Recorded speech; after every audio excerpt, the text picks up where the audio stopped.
As someone who is an entrepreneur, the strong friend, holds leadership positions, I was in my masculine energy a lot, okay? Doing is a masculine trait, and I was always doing. And that's because I didn't know how to balance the two. We are made with feminine and masculine traits, and as women, yes, we should lean more into our feminine trait. But of course, when we're in masculine or roles, positions of leadership, essentially, that's when our masculine comes out. And if you're someone who is, that's all you know, you're always in those leadership positions that forces you to be in your masculine, it's hard for you to turn it off when it needs to be turned off. It's supposed to be like code switching.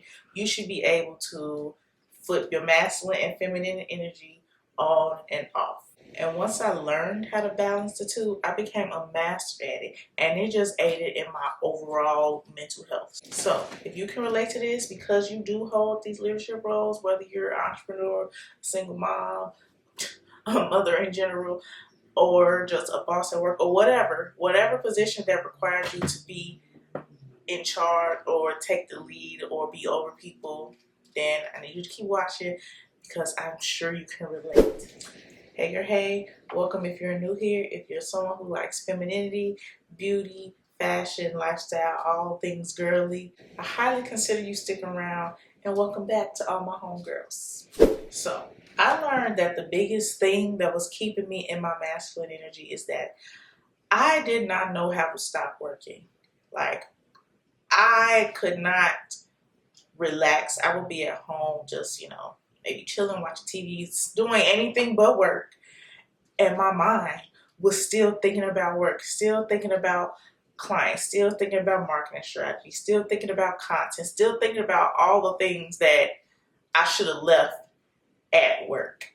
And it was exhausting. Like, I was getting migraines so much because I just could not focus on anything but work. And it wasn't until I realized that work is work. Work is separate than me. Skylar at work is not Skylar all the time. I am multifaceted, and because I was focused so much on work, it made me one-dimensional. All I was Skylar the hairstylist, Skylar the content creator, Skylar, I was Skylar at my title of work.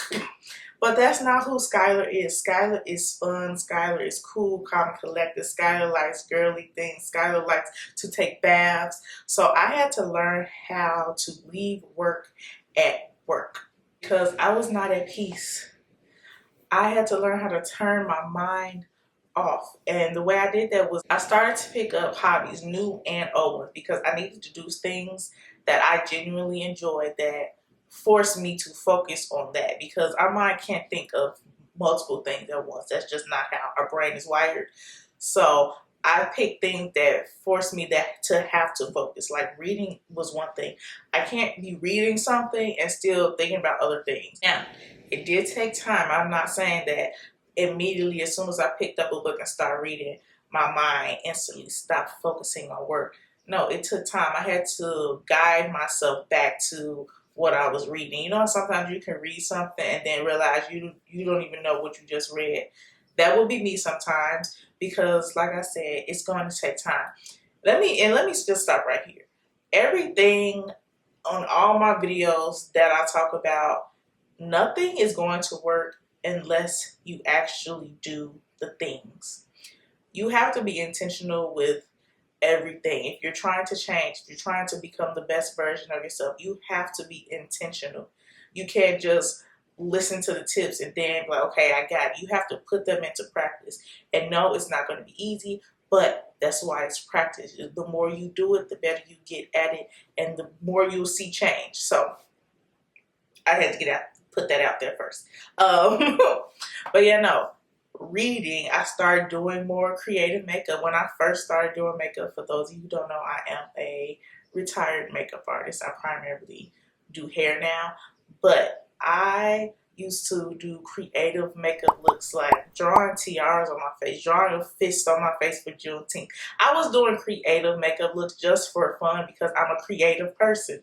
And I lost that from always focusing on work. And creativity is a feminine trait.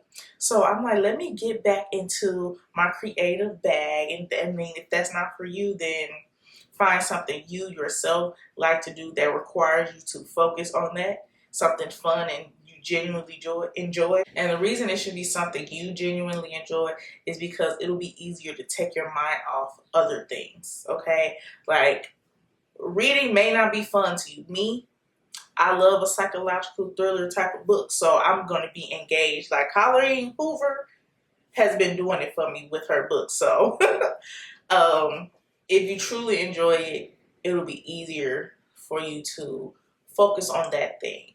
Like I said, it's not going to be easy at first, but the more you do it, the more easier it will be for you to turn your mind off from work. For entrepreneur girlies like me, we don't have necessarily a set schedule, so set your schedule, and when it's time for clock out, clock out. Go do the things that you really enjoy. Be intentional about doing the thing.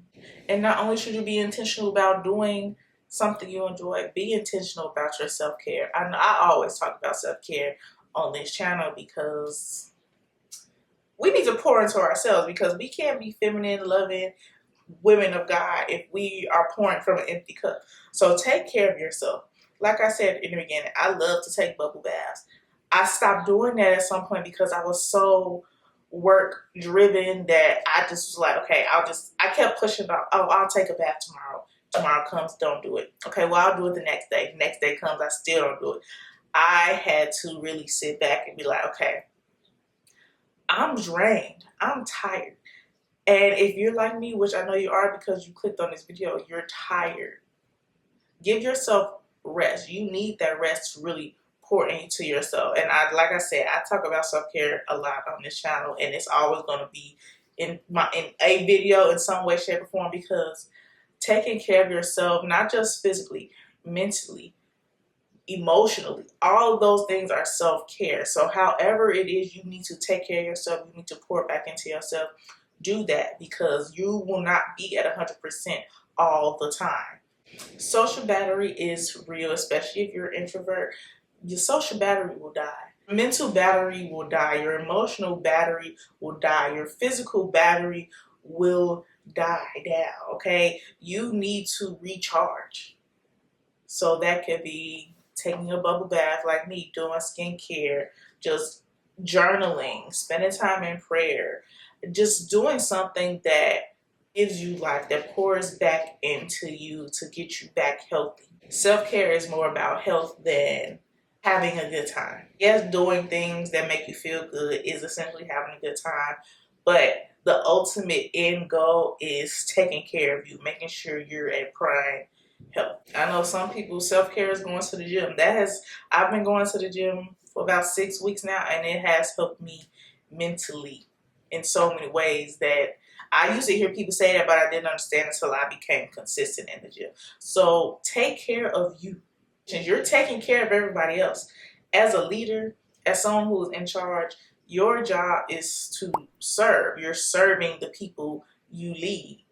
And if you're taking care of everybody else, you forget about yourself. How can you be a good leader? How can you be good at what you're doing if you're not 100% yourself? So take care of you, sis, because we need you. Okay? Your people need you. Your family needs you. Your coworkers need you. Your clients and customers, whoever it is, they need you. So you need to be in tip-top shape. Because when you're doing everything for everybody else, it's eventually you become irritable. You become tired. You become depressed. You get anxious. All of these things that happen when you're not focused on making sure you're together, it has a domino effect, because then you won't be together. You won't be able to lead and support and care for the people around you. And that is not what a soft feminine woman is. She is kind, she is loving, and she enjoys the beauty of life. And if you are so much in your masculine, maybe you are missing that beauty piece. So decorate your space. That's what I did. You see my flowers on the wall. I mostly work from home. I made sure my space was decorated. If you work in the office, just have something pretty on your desk. Beauty and pretty things are a reminder to us that we are soft feminine women. It's something that happens in the brain where you see something beautiful, you feel good. And if you see something pretty, you feel good. If you see something you like, you feel good. Pink makes me feel so good because it's my favorite color. It just makes me remember how much of a girl I am and how much I love being a woman. Like all the girly things, that's my jam. So when I see it, I'm just like, oh, it's so pretty in here, and it makes me feel better, and it puts me in that feminine mind space. So decorate your space as well. That way it's a visual reminder, like, I'm a soft feminine woman, you know? A lot of these things are easier said than done. Trust me, I know, because I did it. Still doing it to a certain extent. But once you are able to break out of the masculine mindset and really focus and lean into your femininity and be able to switch it on and off, you will be unstoppable. And I promise you that, because you won't be taking baggage home with you. You won't be taking things outside of you, because like I said, you at work or you in all of these other roles are not who you are. That's just one aspect of you. And when you understand that and can separate the two, that's when the real work can be done. You'll be able to maintain your femininity and still get things done at work. And as you're learning how to do this, keep track of it. Some days will be better than others, but when you look back and be like, okay, well, yesterday, how did I do yesterday? Did I come home and continue to work? Was I thinking about work? Or did I come home and relax? Did I come home and spend time with my family and be fully invested and present with my family? Did I indulge myself in another aspect of who I am, like reading or going to the gym or just something you enjoy? Or did I just maintain the work masculine side of me? Once you assess every day or weekly or monthly, daily, if this is something that you really struggle with, I do suggest you do this daily.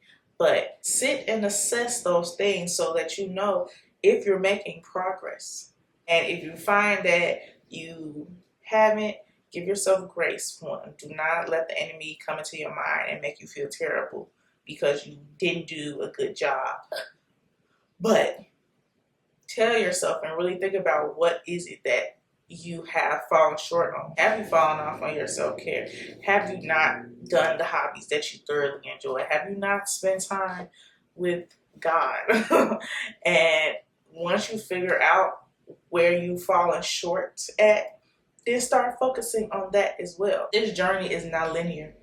You're going to have ups and downs. You're going to backtrack, and it's going to be a journey. But that's why you have a community of people on this channel, friends, family, Jesus, that are going to help you through it. But before I go, I do want to say thank you to Della. She messaged me on Instagram and asked me how to maintain her femininity when she's in masculine position. So that's what made me do a full video, because I know if she had the question, I'm sure a lot of you did. So thank you so much, Della, for the video topic. Yeah, if you made it all right to the end of this video, you might as well hit that subscribe button. Thank you so much for watching, and I will see you in my next video.